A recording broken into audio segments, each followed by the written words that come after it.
Hello and welcome back to my channel. Today I'm in Rome and we're going to the Vatican. As you can see, it's incredibly crowded, so be ready if you're planning to visit in the summer.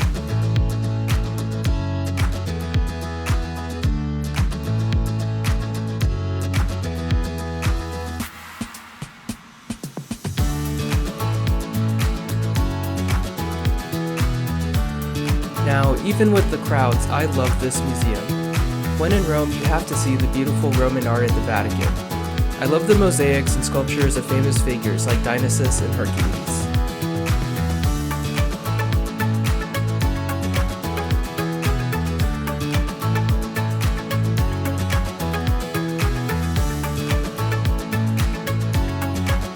As you wind through the Vatican's halls, you're eventually going to come to the Hall of Maps. Take a moment to look closely at some of these beautiful works of art. You'll see views of cities like Venice and Bologna that were painted long before Google Earth was around. Unfortunately, taking photos of the Sistine Chapel is prohibited, so here are some photos from Britannica and National Geographic. Now it's on to Piazza di Spagna for a night stroll around the Spanish Steps.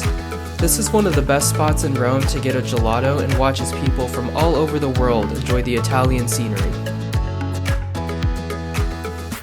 If you walk up the steps like I did and hang a left, you're going to follow the road to the terrace on the Via Belvedere. This will bring you some incredible views of Rome's skyline where you can see St. Peter's Basilica lit up at night. If you're lucky, the view may also come with some free entertainment. I deny the light alone. Looking up with less to go. When the fire sick, captain in a slip, you've come to look for the king. Everybody will be a guy. After taking in the views, it's gelato time, and what better place to enjoy it than the Trevi Fountain? We also took in the Pantheon against the night sky, which is just a short 10-minute walk away.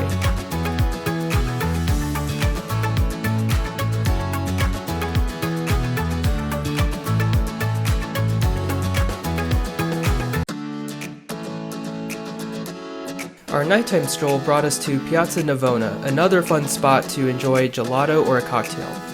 Admire Bernini's Fountain of the Four Rivers, a masterpiece in Baroque sculpture, which is beautiful from every angle.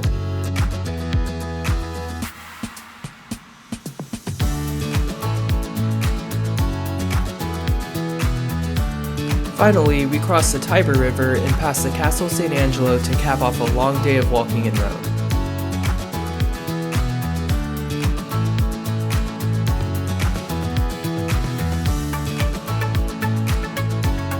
The next morning brings us to Santa Maria della Vittoria, a 17th century church that houses one of Bernini's most famous works, the Ecstasy of St. Teresa. Bernini's art is as much theater as it is sculpture. You can actually see Bernini sculpted the wealthy Cornaro family in their own box seats, watching the scene like a performance.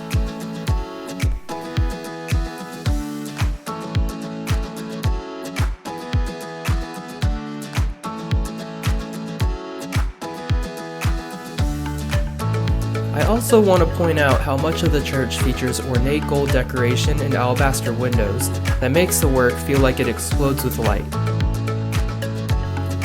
That's enough art for now. It's lunchtime and I'm here at a local deli to make my own sandwich.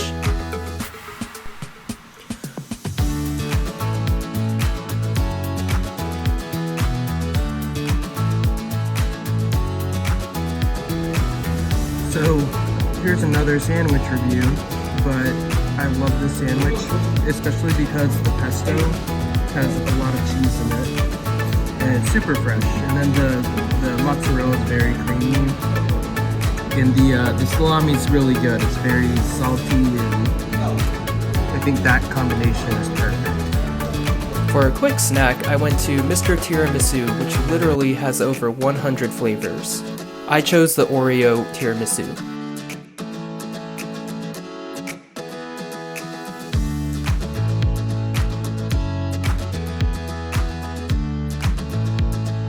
So it's my last day in Rome, and I just said goodbye to the students, So they are now gone.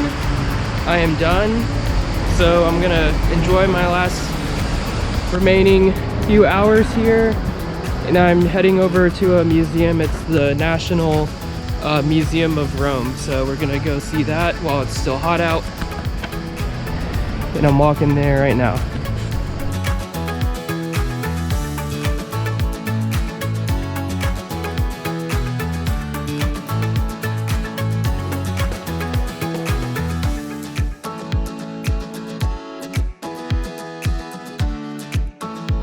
This museum was a nice contrast to the crowds of the Vatican. I had it nearly all to myself and could get right up close to some of the amazing Roman sculptures. One thing I learned is that you can tell these are Roman and not Greek sculptures because the figures have an element supporting its weight. So, for example, the figure on the right needs the tree trunk to stay standing.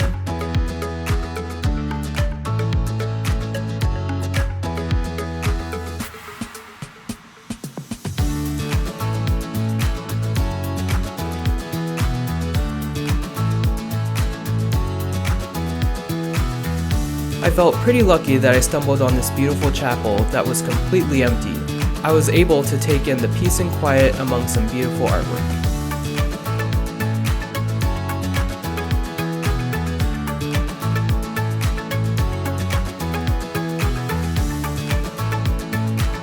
Passing through the Piazza Navona, you may notice that it's not a square but an oval. This is because it used to be a Roman theater that held chariot races and sporting events. It's pretty cool to think about how so many spaces from ancient Rome are still being used today.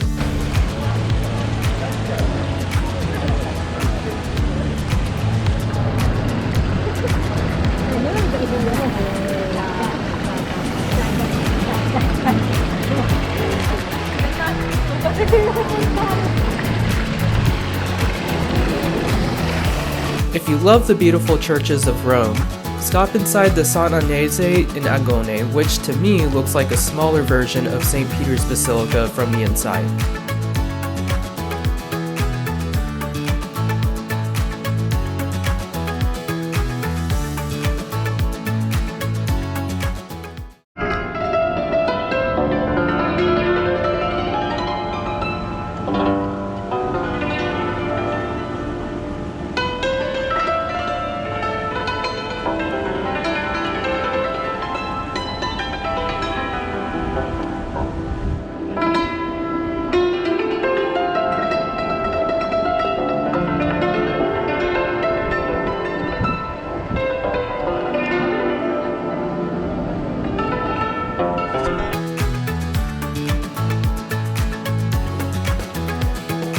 On my way back to the hotel, I passed through this beautiful park surrounding the Castle St. Angelo.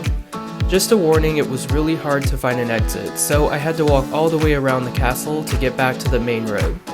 The park itself has lots of benches to sit and relax, and some locals like to go running here too.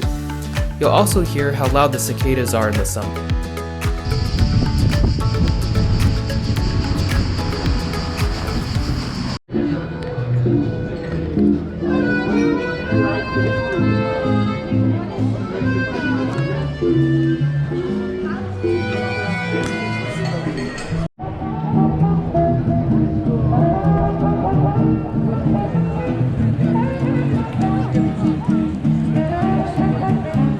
For my last evening in Rome, I'm at the Campo de Fiori, which literally means field of flowers.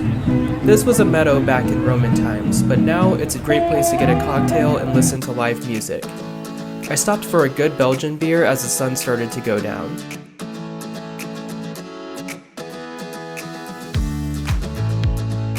As my time in Rome starts to wind down, I'm heading for dinner at a local pizzeria not far from Campo de Fiori. I ordered a quattro formaggi pizza before heading back across the Tiber River to wrap up a great last day in Rome.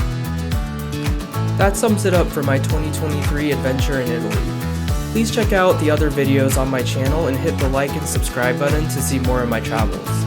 Thanks for joining me, and now please enjoy some of my photos from Rome.